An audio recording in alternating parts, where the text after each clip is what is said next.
Hey everybody, Marcus here with nextlevelrecording.com, and thanks for checking out this video. I recently received a request on how I EQ strings and how I compress strings. So let me just go ahead and play you a little sample of what we're working with today, and I'll dive right in.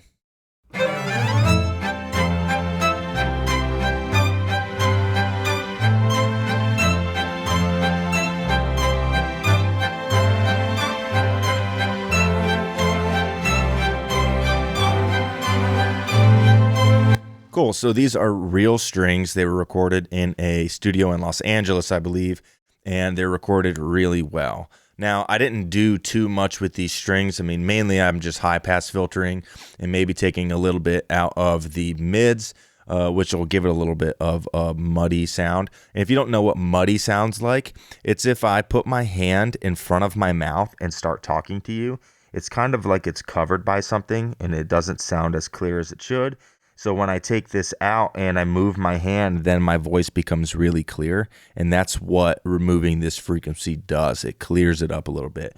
So I'm just going to go through each one of these EQs just to show you how little I did to them. And I believe I only compressed one of these individual tracks. So here's the first EQ. There's another one. No mids taken out, just high pass. A little bit of high pass as well. Some mids, high pass mids. High pass, mids, high pass, some mids. That's really it. Now, high pass filtering is your best friend in mixing. It really clears up your mixes and gives you a lot more headroom.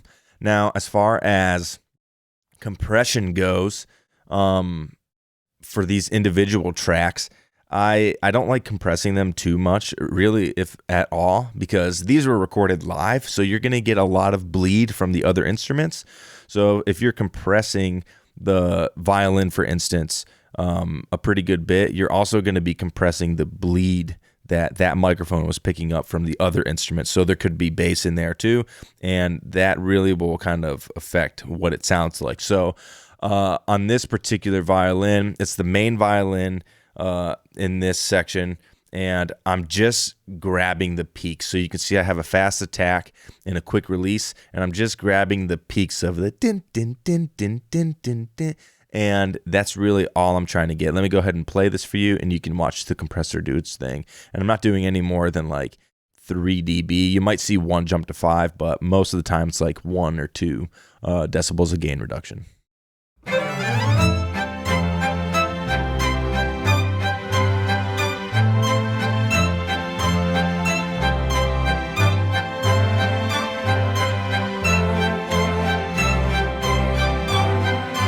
So not much going on. You can see the release is kind of going with the tempo of the song, the tempo of the violin doing that. But again, not much going on. There's not really any sonic difference that you can really hear.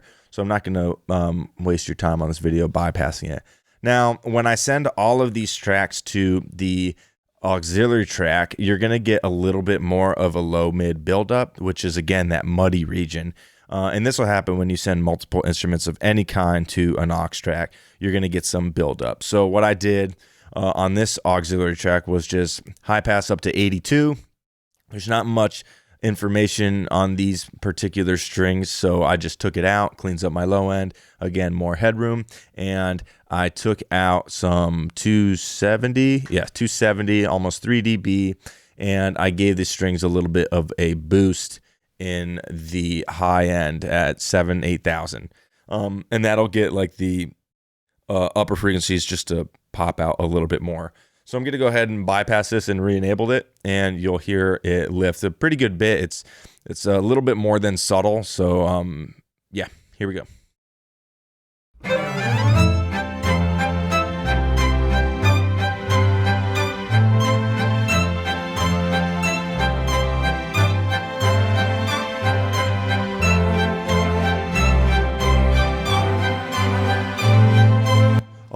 A little bit goes a long way in mixing, so I'm not doing huge EQ moves. I'm not boosting all the way up to 9 for these, though. You can if you want to, but they didn't need it. Now, as a group, I'm not really compressing these at all. I have the slowest attack and the fastest release, and I adjusted the input, so it's really not doing anything at all, and I adjusted the output, so you're not just being fooled by them being louder. I match the input level coming in, so when I bypass and re-enable this, it doesn't really just give it a volume lift, because that's what faders are for. You don't need to use these two compressors to turn up something. So let me go ahead and bypass and re-enable this, and you'll hear a slight lift as well.